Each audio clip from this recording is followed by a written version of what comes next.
ثم يؤتى من قبل صدره فيقول ليس عليكم على ما قبلي سبيل قد كان وعافيا سورة الملك। পায়ের দিক থেকে ফেরেশতারা ব্যর্থ হয়ে এবার বুকের দিকে চলে যায়। বুকের দিকে গেলে তখন বুকের দিক থেকে আওয়াজ হয়, ফেরেশতাদেরকে বলা হয় লাইসা লাকুম আলা মা কিবালি সাবিল, বুকের এই দিক থেকে এই বান্দাকে শাস্তি দিতে দিব না। কারণ হলো কদ কানা ওয়া আফিয়া সূরাতুল মুলক। এই ফেরেশতারা শোনো, আমি এই বান্দার বুক, আমার ভিতরে সূরাতুল মুলককে সংরক্ষণ করেছিল। পা চলে গেল, বুক চলে গেল। সুম্মা ইউতা মিন কিবালি রাসি, মাথার দিক থেকে ফেরেশতা শাস্তি দিতে আসে। ফায়াকুল লাইসা আলাইকুম আলা মা কিবালি সাবিল, আমার দিক থেকে মাথার দিক থেকে মাথা বলে আমার দিক থেকে এই বান্দাকে শাস্তি দিতে দিব না। কদ কানা ইয়াকরাউ বি সূরাতুল মুলক, এই বান্দা এই মাথা বলবে আমাকে দিয়ে সূরাতুল মুলকের তিলাওয়াত করত। ফাহিয়াল মানিআ তামনাউ মিন আযাবিল কবরি ওয়া হিয়া ফিত তাওরাতি সূরাতুল মুলক মান ক্বারাআহা ফি লাইলাতিন ফাকাদ আকসারা ওয়া আতিয়াব। এটার নাম হলো সূরাতুল মুলক। এটি বাধাদানকারী, এর তিলাওয়াত ও আমলকারীকে কবরের আযাব থেকে রক্ষা করবে। তাওরাতে এই সূরার নাম হলো সূরাতুল মুলক। সুবহানাল্লাহ বলেন। এই সূরাটি অত্যন্ত দামি, মূল্যবান। ইসলামের মৌলিক শিক্ষা কি, এই কথাগুলি এই সূরার মধ্যে আল্লাহ তাআলা বলেছেন। সূরাটার নাম হলো সূরাতুল মুলক। এটি মক্কায় অবতীর্ণ হয়েছে। এর আয়াত সংখ্যা হচ্ছে 30, রুকু হচ্ছে 2টা। এই সূরার বেশ অনেকগুলি নাম পাওয়া যায়,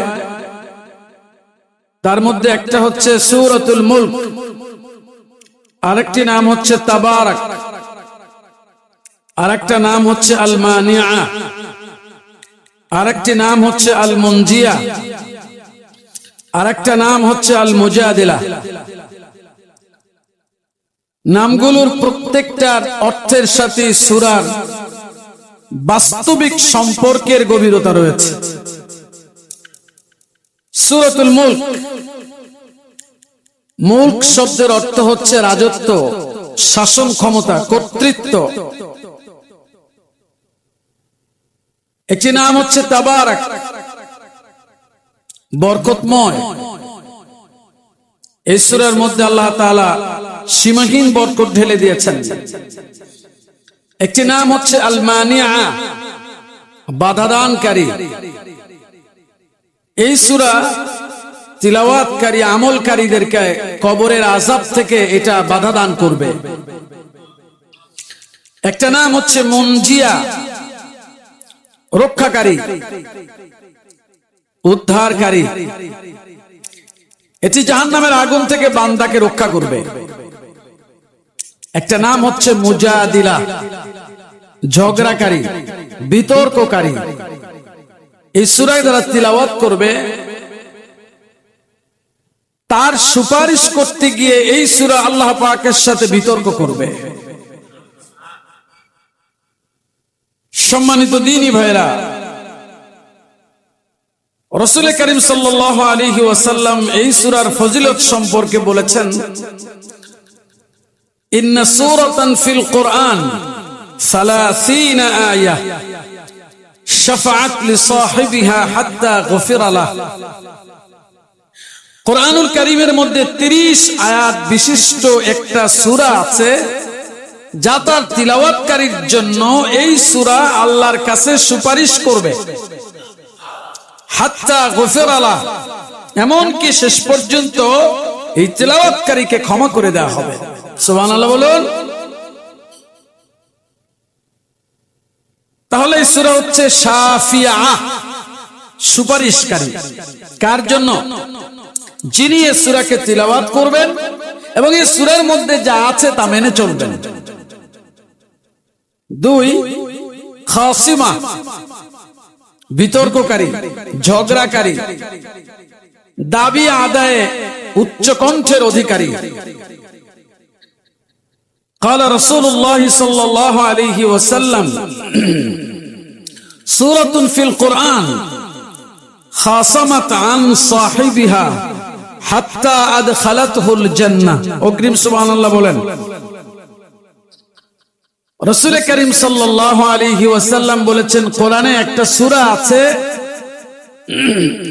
যেটি এর তিলাওয়াতকারী আমলকারীর জন্য আল্লাহর কাছে ঝগড়া করবে, এমন কি হাত্তা আদখালাতুহুল জান্নাহ, এর তিলাওয়াতকারী আমলকারীকে জান্নাতে প্রবেশ করিয়ে ছাড়বে।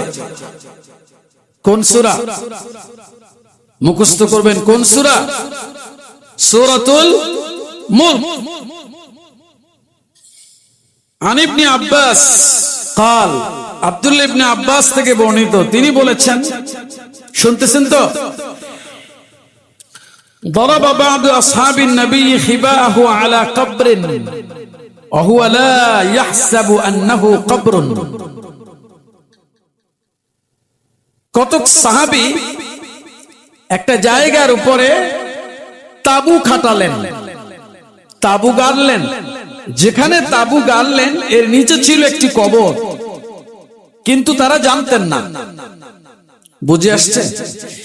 একটা জায়গায় তাবু গাড়লেন, নিচে কি ছিল কিন্তু তারা জানতেন না। ফাইদা ফীহি ইনসানুন ইয়াকরাউ সূরাতাল মুলক হাত্তা খাতামাহা। তাবু খাটানোর পরে মাটির নিচ থেকে সূরা মুলক তিলাওয়াতের আওয়াজ শুনতে পেলেন। হাত্তা খাতামাহা, এমন কি কবরের ভেতর থেকে সূরা মুলকের তিলাওয়াত চলতে চলতে পুরা সূরাটাই তিলাওয়াতকারী শেষ করলেন এবং তারা শুনতে পেলেন। ফাতা নবী সাল্লাল্লাহু আলাইহি ওয়াসাল্লাম ফাখবারাহ, ফিরে আসলেন রাসূলের কাছে, এসে বিস্তারিত রাসূলকে বললেন। রাসূল শুনে বললেন, فقال رسول الله صلى الله عليه وسلم هي المانعة هي المنجية تنجيه من عذاب القبر। হ্যাঁ, এই সূরাতুল মুলক হচ্ছে এর তেলাওয়াতকারীর জন্য আযাব থেকে মাঝখানে প্রতিবন্ধকতা সৃষ্টিকারী এবং কবরের আযাব থেকে তাকে রক্ষাকারী। কোন সূরা? সূরাতুল মুলক। সূরার নামটি নাম বলেছে মুজাদিলা, ঝগড়াকারী।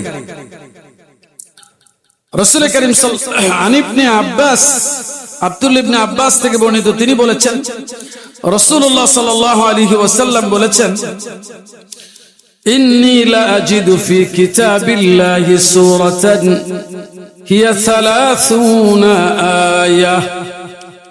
রাসূল বলেছেন, আমি কিতাবে একটি সূরা পেয়েছি যার আয়াত সংখ্যা হচ্ছে 30। কত? আমি কিতাবের ভেতরে একটি সূরা পেয়েছি যার আয়াত সংখ্যা হচ্ছে 30। মান ক্বারাআহা ইনদা নাওমিহি কুতিবা লাহু বিহা 30 হাসানা। যে ব্যক্তি ঘুমের সময় এটি তিলাওয়াত করবে আল্লাহ তার আমলনামায় 30টা নেকি দান করবেন। ওয়া মুহিয়া আনহু 30 সাইয়্যা। আর এই তিলাওয়াতকারীর জন্য তার আমলনামা থেকে 30টা গুনাহ মুছে ফেলে দেওয়া হবে। ওয়া রুফিআ লাহু 30 দারাজা। আর তার জন্য আল্লাহ 30টা মর্যাদা বৃদ্ধি করে দিবেন। ঘুমের সময় তিলাওয়াত করলে 30টা নেকি দান করবেন, তার আমলনামায় লেখা হবে। এই নেকির ধরন যে কেমন, কত বড়, এটা আল্লাহই ভালো জানেন। 30টা গুনাহ তার যা সে করে ফেলেছে এগুলো আমলনামা থেকে মুছে ফেলে দেওয়া হবে। আর তার 30টা স্তরের মর্যাদাকে বৃদ্ধি করে দেওয়া হবে। وبعث إليه ملكا من الملائكة ليبسط عليه جناحه ويحفظه من كل سوء حتى يستيقظ। শুধু তাই না, এরপরে আল্লাহ রাব্বুল আলামিন এই বান্দার কাছে সূরা মুলক তিলাওয়াতকারীর জন্য একজন ফেরেশতা পাঠান। এই ফেরেশতা এসে তিলাওয়াতকারীকে তার ডানা দ্বারা ঢেকে রাখে এবং তাকে সমস্ত ধরনের ক্ষতি থেকে রক্ষা করে যতক্ষণ না পর্যন্ত সে ঘুম থেকে জেগে ওঠে। কোন সূরা? সূরাতুল মুলক। এটি ঘুমের সময় তেলাওয়াত করলে 30টা গুনাহ মুছে ফেলা হবে, 30টা নেকি লেখা হবে, 30টা মর্যাদা বৃদ্ধি করা হবে। একজন ফেরেশতা এই ব্যক্তির সংরক্ষণের জন্য স্পেশাল ভাবে পাঠানো হবে। সে তার ডানা দ্বারা তাকে ঢেকে রাখবে যাতে তার কোনো ক্ষতি না হয়, এবং এই অবস্থাটা চলবে হাত্তা ইয়াস্তাইকিযা, যতক্ষণ না পর্যন্ত সে ঘুম থেকে জাগে। সুবহানাল্লাহ বলুন। রাসূল বলেছেন ওয়াহিয়াল মুজাদিলা, এটা এক ঝগড়াকারী সূরা, বিতর্ককারী সূরা, দাবি আদায়ে উচ্চ কণ্ঠের অধিকারী এক সূরা। তুজাদিলু আন সাহিবিহা ফিল কবরি, কবরে এই সূরা এই তেলাওয়াতকারী আমলকারীর জন্য ঝগড়া করবে। নাম কি? সূরাতুল মুলক। প্রিয় দ্বীনী ভাইরা, আব্দুল্লাহ ইবনে মাসউদ রাদিয়াল্লাহু তাআলা আনহু থেকে বর্ণিত, তিনি বলেছেন ইউতার রাজুলু ফি কবরি। শুনতেছেন? অত্যন্ত দামি কথা। ফায়ুতা মিন কিবালি রিজলাই, একজন মৃত ব্যক্তিকে, যেই ব্যক্তি সূরা মুলকের আমল করেছে, এমন একজন আমলকারী ব্যক্তিকে মৃত্যুর পরে যখন কবরস্থ করা হয়, তখন আযাবের ফেরেশতারা পায়ের দিক থেকে আসে। পায়ের দিক থেকে আসলে ফাতাকুলু রিজলাহ লাইসা লাকুম আলা মা কিবালি সাবিল, এই দুই পা কথা বলে। সুবহানাল্লাহ বলুন। দুই পা ফেরেশতাদেরকে বলে, আমার দিক থেকে আল্লাহর এই বান্দাকে শাস্তি দিতে দিব না।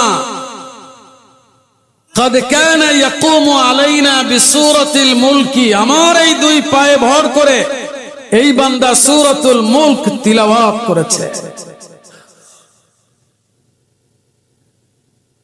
ثم يؤتى من قبل صدره فيقول ليس عليكم على ما قبلي سبيل قد كان وعافيا سورة الملك।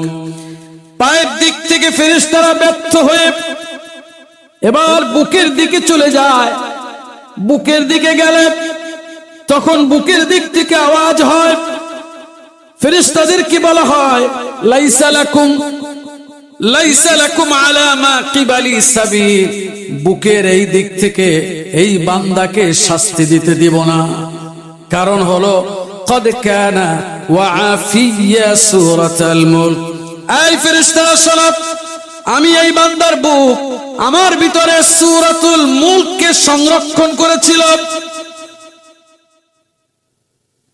পা চলে গেল, বুক চলে গেল। সুম্মা ইউতা মিন কিবালি রাসি, মাথার দিক থেকে ফেরেশতা শাস্তি দিতে আসে। ফায়াকুল লাইসা আলাইকুম আলা মা কিবালি সাবিল, আমার দিক থেকে মাথার দিক থেকে মাথা বলে, আমার দিক থেকে এই বান্দাকে শাস্তি দিতে দিব না। قد كان يقرأ بسورة الملك, এই বান্দা, এই মাথা বলবে আমাকে দিয়ে সূরাতুল মুলকের তিলাওয়াত করত। فهي المانعة تمنع من عذاب القبر وهي في التوراة سورة الملك من قرأها في ليلة فقد أكثر وأطيب। এটার নাম হলো সূরাতুল মুলক। এটি বাধাদানকারী, এর তেলাওয়াত ও আমলকারীকে কবরের আযাব থেকে রক্ষা করবে। তাওরাতে এই সূরার নাম হলো সূরাতুল মুলক। সুবহানাল্লাহ বলেন। যে ব্যক্তি প্রতি রাতে এটি তেলাওয়াত করবে সে সর্বোচ্চ সওয়াব, নেকি ও পুণ্যের মালিক হয়ে যাবে। সম্মানিত ভাইয়েরা, ফজিলত সম্পর্কে বেশ কিছু কথা শুনলাম, আল্লাহ আমল করার তৌফিক দিন, বলেন আমিন। সূরাতুল মুলক কোথায় অবতীর্ণ হয়েছে? মক্কায়। কথা বলতে হবে সবার। কোরআনের আলোচনার সাথে কথা না বললে এটা ধারণ করা যায় না, নিয়ে যাওয়া যায় না। আল্লাহ তাআলা বলছেন, তাবারাকাল্লাযী বিয়াদিহিল মুলক ওয়া হুয়া আলা কুল্লি শাইইন কাদির। এটি প্রথম আয়াত। শুনতেছেন? এতক্ষণ কি বললাম সূরার? এতক্ষণ এই সূরা সম্পর্কে কি বলেছি? ফজিলত। কি বলেছি? ফজিলত, এর বৈশিষ্ট্য, শ্রেষ্ঠত্ব সম্পর্কে কিছু কথা। এখন আমরা সরাসরি সূরার মধ্যে প্রবেশ করছি। তাবারাকাল্লাযী বিয়াদিহিল মুলক ওয়া হুয়া আলা কুল্লি শাইইন কাদির। প্রথম আয়াত। অর্থ হচ্ছে বরকতময় সেই মহান সত্তা যার হাতে সমস্ত রাজত্ব এবং ক্ষমতা। ওয়া হুয়া আলা কুল্লি শাইইন কাদির, তিনি সবকিছুর উপরেই ক্ষমতাবান। কে? আবার বলছি,